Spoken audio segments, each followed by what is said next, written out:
Away from the front lines, ordinary Ukrainians continue to live under the threat of air attacks. Correspondent Megumi Lim has been covering the war since September of last year, and she gives us a glimpse of what life is like in Kyiv.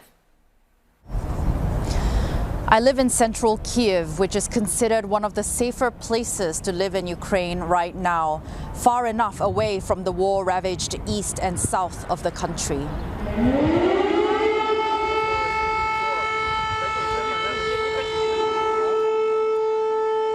But air raid sirens continue to interrupt our daily lives. When that happens, local telegram channels publish the latest updates on what the threat looks like. Did a Russian jet take off? Are there Shahid drones flying towards the capital? Most of the attacks happen at night when people are asleep. I've heard explosions as air defense worked to intercept missiles. And I've also seen drones being shot down in the distance from my balcony. When the threat is this close, just like many Ukrainians, I've slept in my hallway to stay as close to the core of my building and away from windows. Underground metro stations and bomb shelters also continue to offer a safe refuge for people.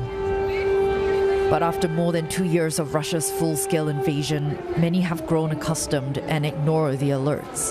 Not because this is normal, but because they want to live their lives as close to normal as they can. These days, Ukraine's ability to shoot down Russian missiles have weakened due to delays in Western military assistance.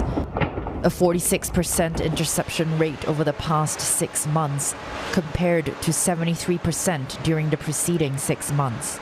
And Kyiv is asking for more air defense systems. Now there are rolling blackouts across the country, including in Kyiv.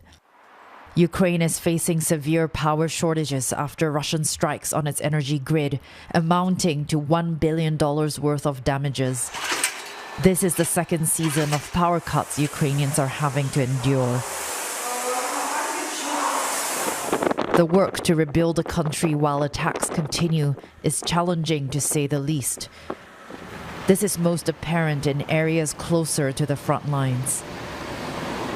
But back in Kyiv, the sense of relative safety here is possible only because Ukrainian soldiers are defending a 1,000-kilometer-long front line.